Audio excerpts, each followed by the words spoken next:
If psychology and pop culture had a baby, they'd call it Shrink Tank. A new paper reveals more intelligent people are quicker to learn and unlearn. 90% chance that there's some weird animal out there. Yeah. Stern's been doing this forever.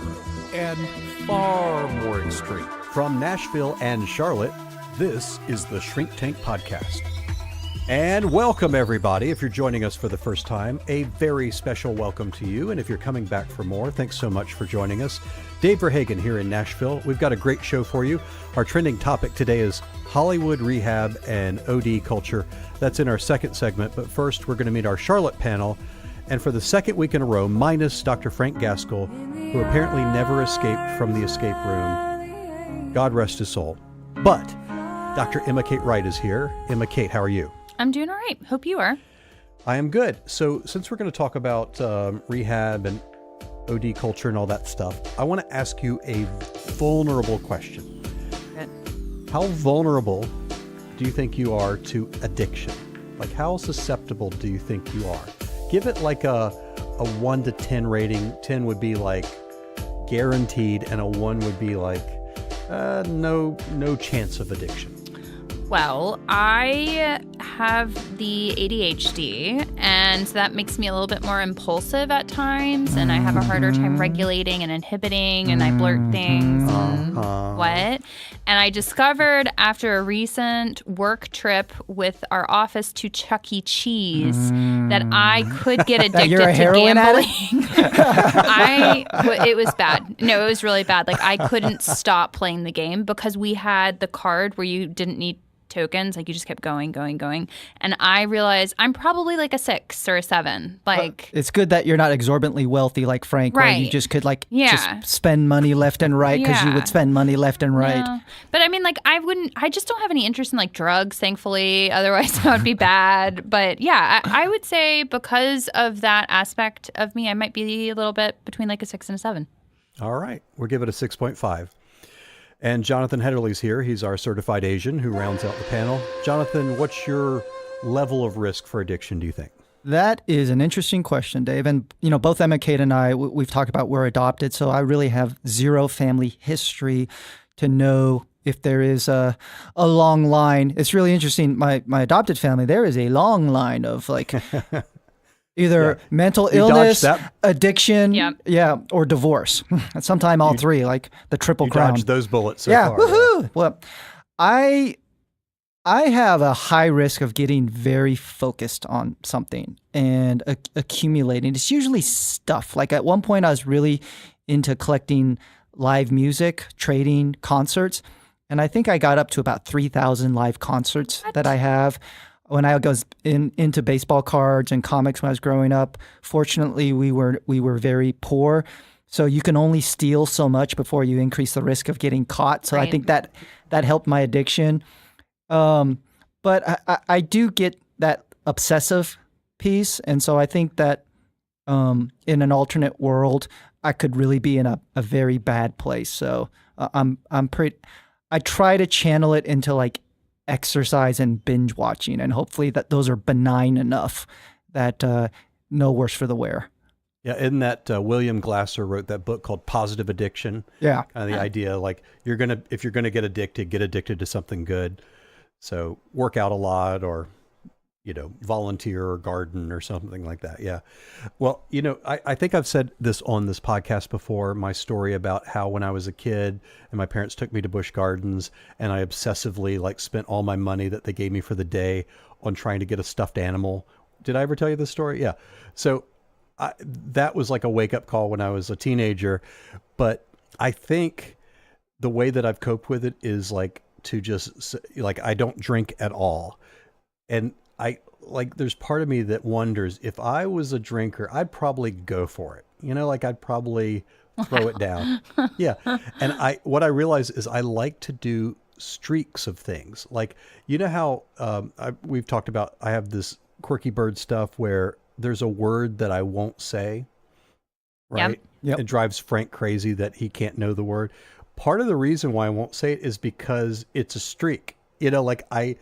I won't say it because I've never said it and I don't want to break the streak. Part of the reason why I don't drink is because I've never done it, and now I don't want to break the streak.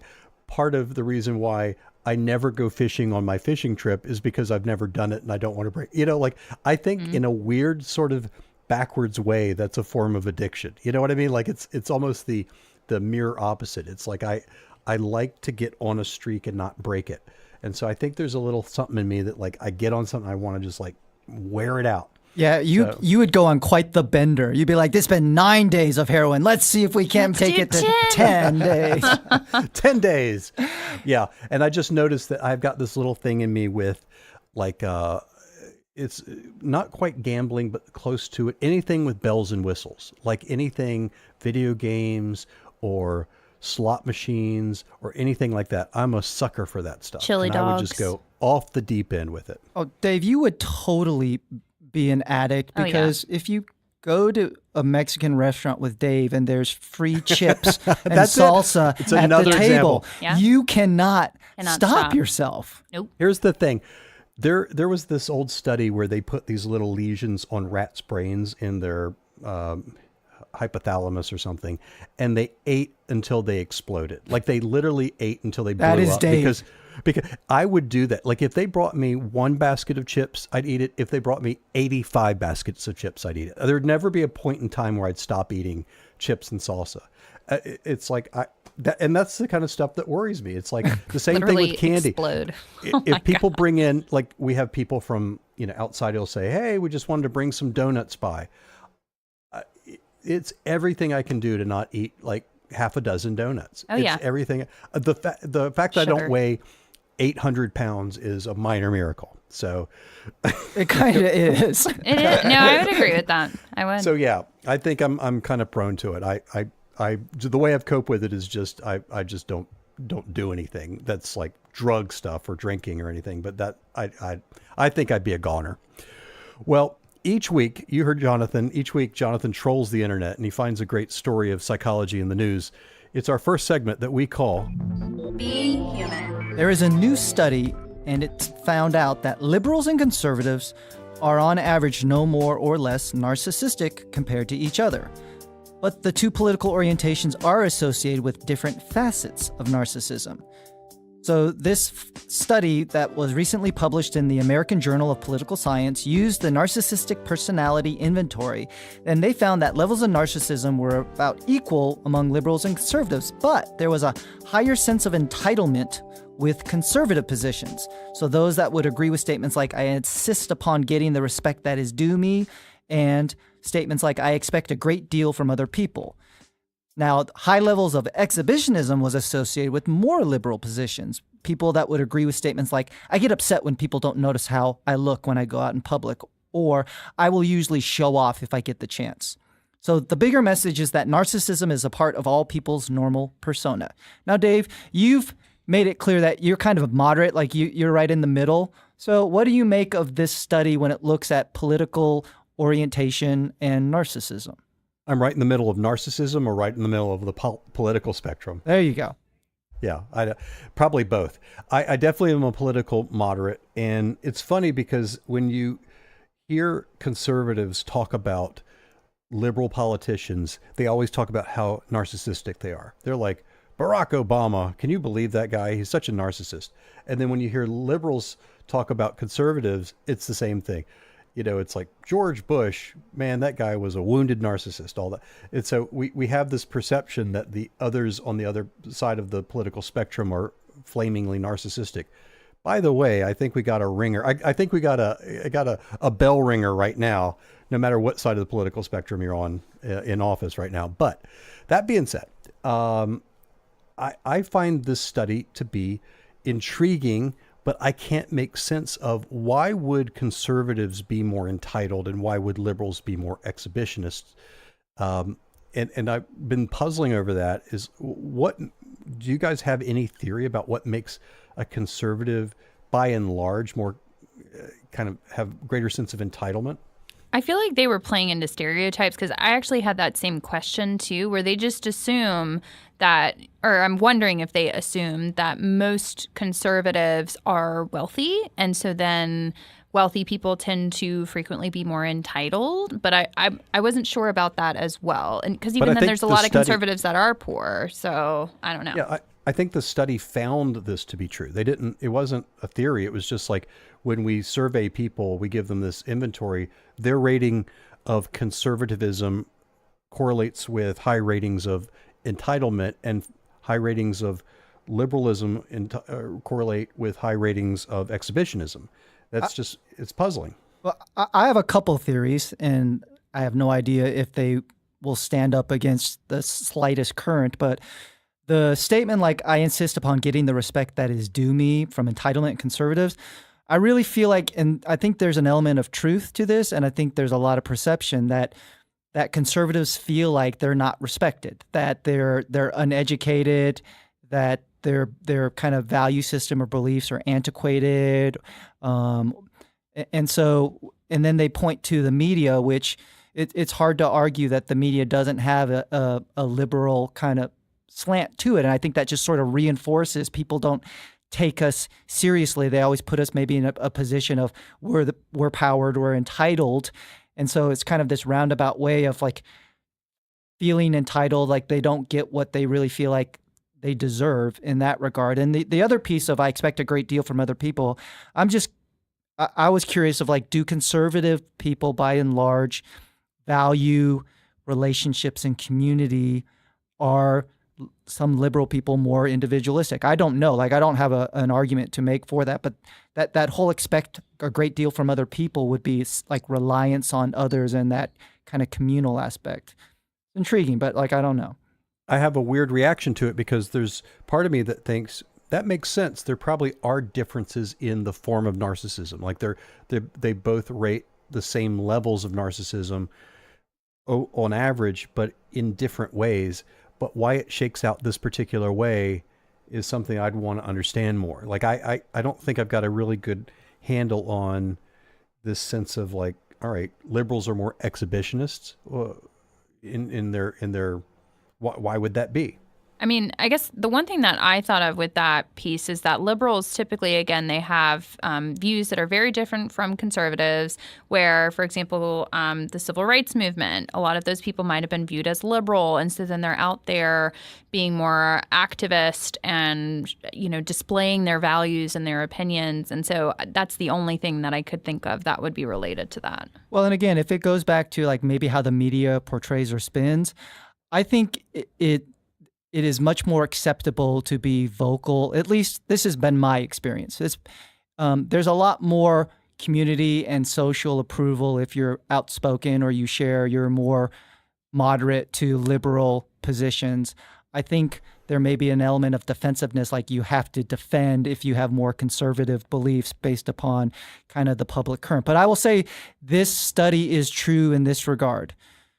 Liberals are more exhibitionists because my dad was very liberal and he took us to a nudist hot springs when I was sixth grade. There it is. Clearly, that's what the study exhibitionism found. and liberalism go hand in hand. And I know that's a horrible imagery, hand in hand at a nudist hot springs, but there you have it. There you have it. There it is. Well, with that, if you have questions or comments, we'd love to hear from you and get your feedback, because we are kind of struggling to understand this, but it's a great study and one that'd be worth understanding a little bit more, especially as we've seen rates of narcissism go up in our culture. So if you want to write us, it's feedback@shrinktank.com. Let's switch gears and talk about our trending topic, which is Hollywood rehab and overdose culture. And as you all have known, even if you're a casual observer of the news, there have been a good number of people that have either gone into rehab or have overdosed. Demi Lovato had a near miss. It looked like she could have died, and she's in rehab. Ben Affleck had an intervention from his ex-wife that put him in rehab for drinking. Mac Miller apparently had an accidental drug overdose and passed away. So first question, are we seeing more of this now? Is it always been like this? What's your sense? Are more of this happening in the public spotlight? I feel like, and I know Jonathan is more of the addiction specialist here, but I do feel like I have seen within the news over the last several years this uptick in the number of overdoses, the number of people going to rehab. And my understanding is that a lot of this kind of opioid crisis stemmed from the 90s when pharmaceutical companies put out, I think it was oxytocin was the first thing, saying that, oh, this is going to be a great way to do pain management. And then they didn't realize just how addictive it was. And so now there's a lot of issues with fentanyl, which is essentially like 100 times stronger than morphine, but it's ridiculously cheap. And so people are having all these accidental overdoses because drugs are getting mixed with fentanyl because it's so cheap, and then it makes that that particular drug come across a lot stronger.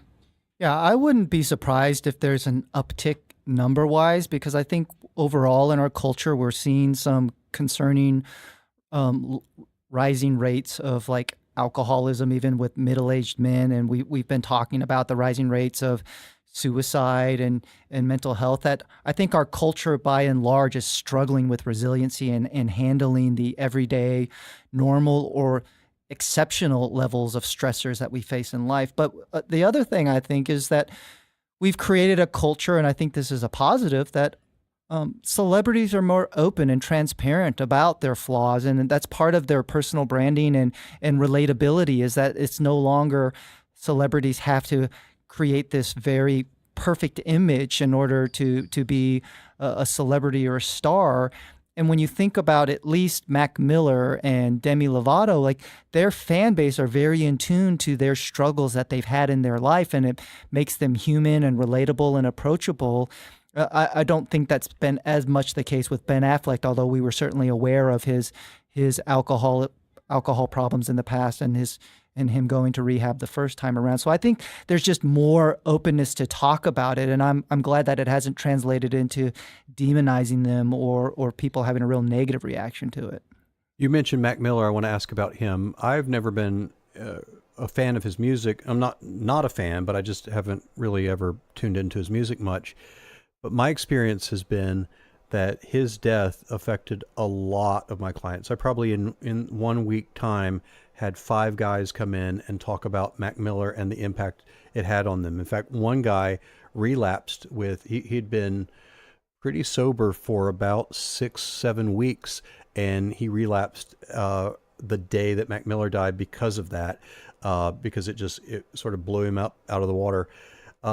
Any of you have this similar experience with that? Yeah, I was not, I've never really listened to his music, but what I would agree, I've seen multiple people on my Facebook feed and even somebody I'm close to speak to how their music really helped, or his music really helped them through a difficult time in their life. And so it sounds like he also was just this really sweet guy, and, he got caught up in drugs. I mean, I remember when I was growing up and I had celebrity idols or people that I really loved, but I never felt like I had a relationship with them. And that's something very different that I think is a pretty cool thing. I think I would have loved that growing up and feeling like I had access and I knew some of the comings and goings of my favorite celebrities. And so it makes sense that they're going to be impacted on that in a very personal way, because somebody that they really care about, not just like not just a fan of or respond to their music or something like that, but they really feel like they have a connection with. It's natural they're going to take it personally, and they're going to feel some level of pain with that. We've followed Demi Lovato's career and her struggles with mental health problems and also with substance abuse. Emma Kate, are you aware of do you have any clients or people that you know that have a connection with her emotionally, that feel any sense of like personal connection with her? I don't have any clients. I know I have always felt really attached to her, just seeing her kind of fight that child stardom. And then, she did go to rehab. And I remember thinking, oh, that was so sad. But yet then she was so vocal about it. And so when I heard that she had overdosed, it did kind of impact me, especially because she was so candid with her addiction. And even now, I feel like she's handling it with as much grace as we would expect from anyone, where she talks about it being an illness and it's something that she wants to overcome, but she hasn't done that yet. The biggest celebrity death that ever impacted me, I think Robin Williams was up there, but the one that really hit me the hardest was River Phoenix back in the early 90s. And he had a accidental overdose outside the Viper Room in Hollywood. And the reason that hit me was because I just felt like he was the new Brando, like he was the new great talent of his generation. And so the loss of him and what never happened in terms of his screen work was a big loss. But Jonathan, now when we're looking at how people are responding, one of the things you're saying is good is that people are being more transparent and open. The celebrities are talking about it more. How do you feel like we as a culture are responding to this? I think it's always going to be a struggle. I think it is, because I struggle even understanding and reconciling all the aspects of addiction in terms of like a disease model. It hijacks your brain, but there is still a personal decision and there's elements of choice. And it can be very simplistic to like just be very black and white, all or nothing. It's a disease or it's a personal choice. And it's much more complicated than that.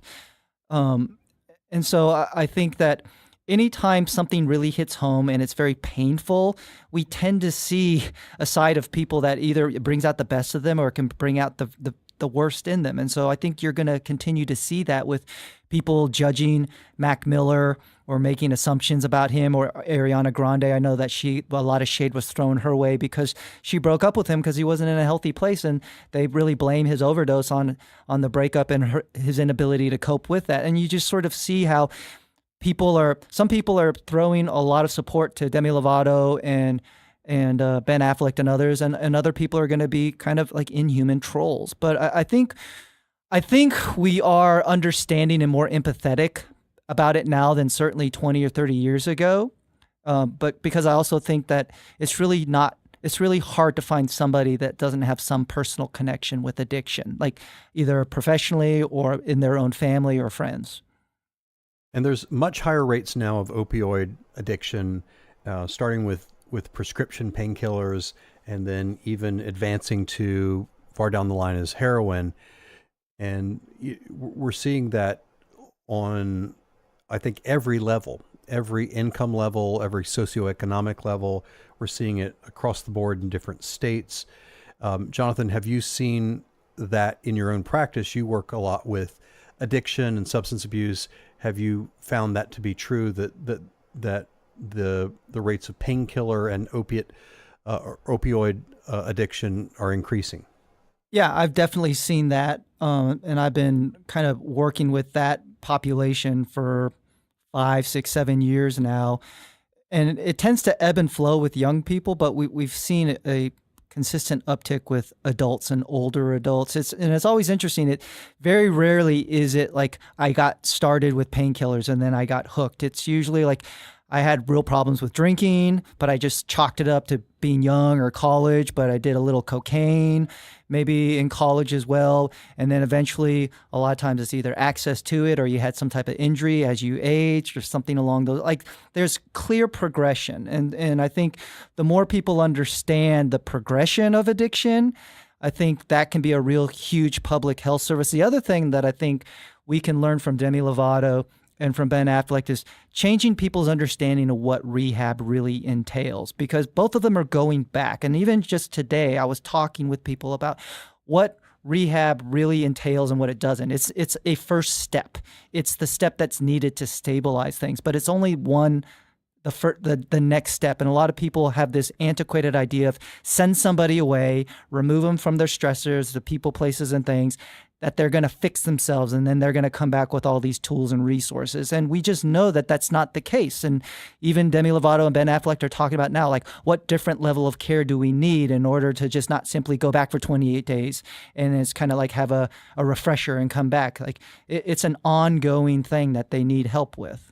Yeah, like kind of related to that. I know some of these programs, like it's just that just say no approach, when the reality is, odds are you are going to have a relapse. And as unfortunate as that is, it's just a hard fact. And I feel like they don't have a lot of safeguards in place in terms of, okay, we don't want people to have Narcan on hand, but, these individuals will go to rehab, then they're thrown back into their stressful environment when they come out. We're hoping they're going to be fine, but if they're still hanging out with their drug dealer, that's a problem. If they're still around it, that's a temptation.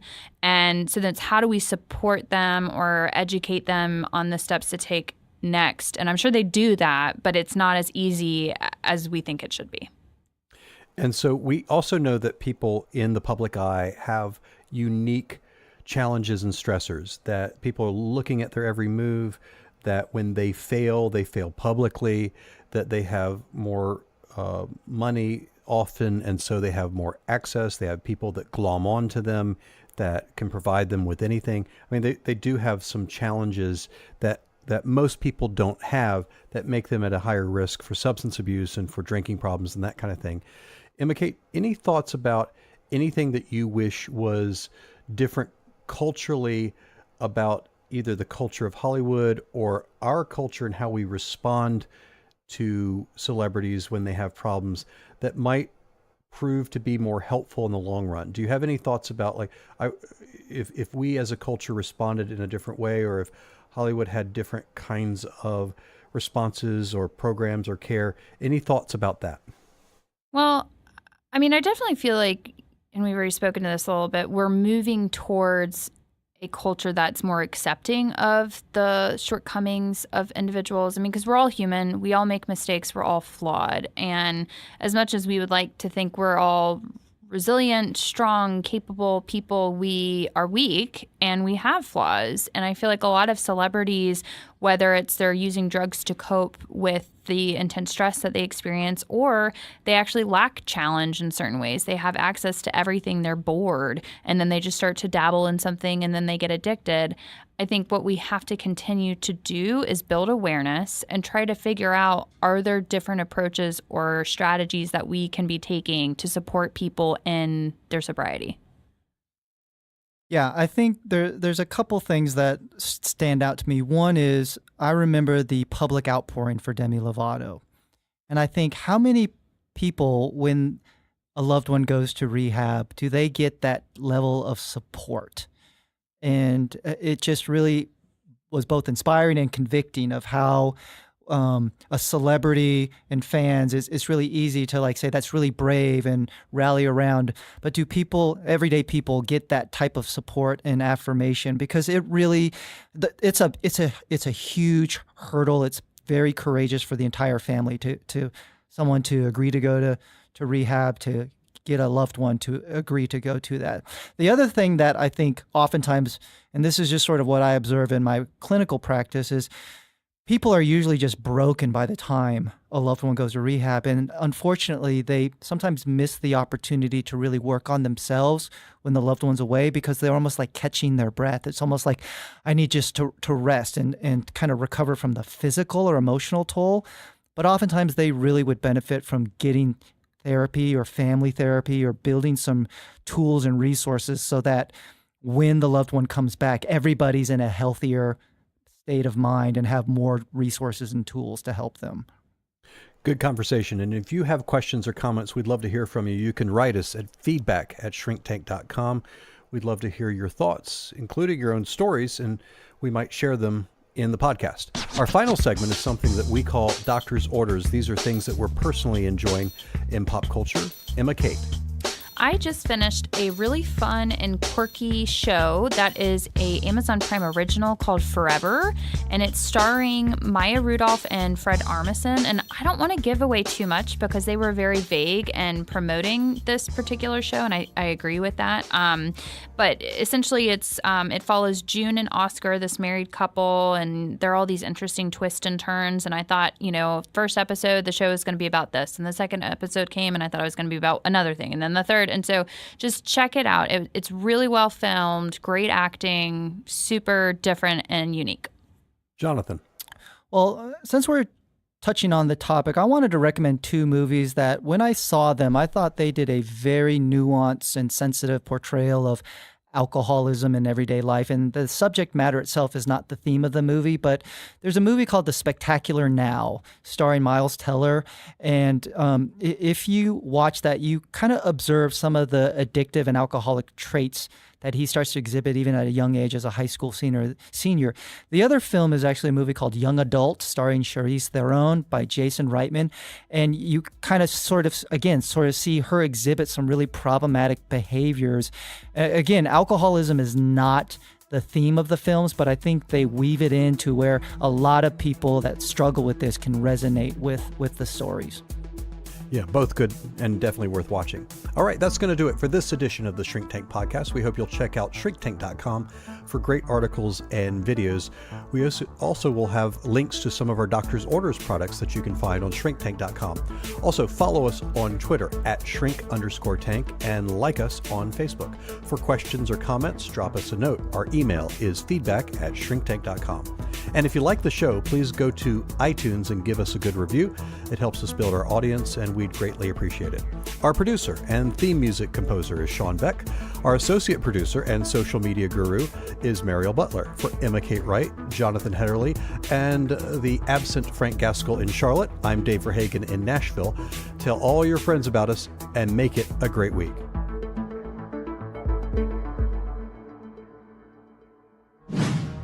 Shrink Tank.com